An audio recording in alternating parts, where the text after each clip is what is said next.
Imagine a man sitting at a dimly lit table, his fingers tracing the warm edges of a deck of cards. The faint sound of dice rolling echoes in the background, but his focus is sharp, fixed on the game in front of him. He's a gambler, a man chasing the thrill of the unknown, always reaching for that fleeting moment of victory. The game is his escape, his distraction from the thoughts that creep in during the quiet moments. Each roll of the dice, each hand dealt, holds the promise of satisfaction, but just for a moment, before the relentlessness returns. But what if he could always win? The cards would fall in his favor. The dice would always land as he hoped. At first, this would bring joy, wealth, and success at his fingertips. But soon, the thrill would fade, the game would lose its meaning. Without the risk, without the chance of loss, he would be left with nothing but the empty weight of certainty. And soon he continues to play, not for the prize, but for the illusion that the next game, the next roll, might finally bring him happiness. Now, imagine if he could never win, no matter how hard he tried. The cards would turn against him, the dice forever betraying his hopes. The frustration would mount, but still he would continue, not because he believed in a change of fortune, but because the game itself kept him occupied.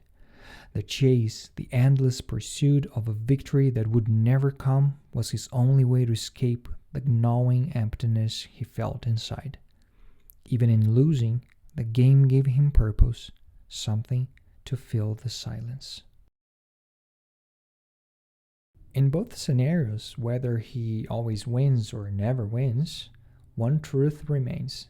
It's not the outcome that drives him. What he truly seeks is distraction and escape from confronting the deeper questions about his life. The game is just a veil, hiding the reality that no amount of winning or losing will ever fill the void he's running from. And so, the gambler plays on, trapped in a cycle where neither success nor failure brings peace, chasing a happiness that the game was never meant to provide. In the 21st century, the gambler's story is no longer confined to the cards or dice on a table. Today we're all players in a different kind of game, one that promises happiness through endless distractions and achievements. We seek fulfillment in the glow of our screens, scrolling through social media feeds, binge-watching shows, chasing likes and followers. We work long hours, believing that success, status, or the next promotion will finally give our lives meaning. We buy new gadgets, clothes, cars, hoping that having more will somehow quiet the restlessness inside. But just like the gambler, we find that the thrill of the next purchase, the next achievement, fades quickly, leaving us hungry for the next distraction. We play this game not just with work or material things, but with every aspect of life. We chase the perfect relationship, thinking that love will fill the void. We plan the next vacation, imagining that a change of scenery will finally bring peace. We even distract ourselves with self-improvement, believing that if we just become better, fitter, or more successful, we will finally be happy. But these are all temporary fixes, just like the gambler's roll of the dice. The real void, the deeper questions about purpose, meaning, and existence remains untouched. And so, we keep playing, endlessly distracted by the promise of happiness that always seems just out of reach. Blaise Pascal, a French mathematician, physicist, inventor, and philosopher, was the first to tell the gambler's story. But his insights reached far beyond the gaming table of the 17th century. He recognized that what people truly seek is not the fleeting pleasure of a win, but distraction from the painful realities of life, the inevitability of death, the uncertainty of meaning, and the significance of worldly accomplishments. In modern terms, it's not just about gambling or material success.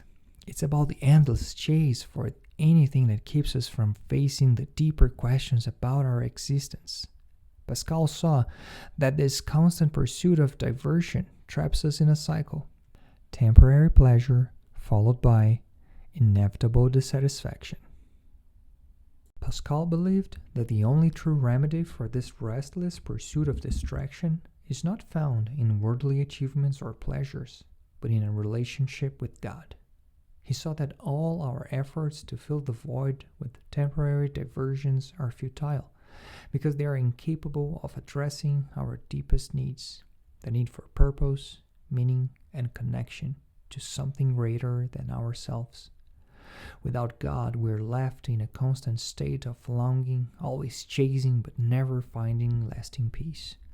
Pascal argued that only through acknowledging our need for God and embracing a deeper spiritual connection can we break free from the cycle of superficial distractions and finally experience the true fulfillment and contentment we seek. It is in God alone that we find rest for our weary hearts and a purpose that transcends the fleeting promises of this world.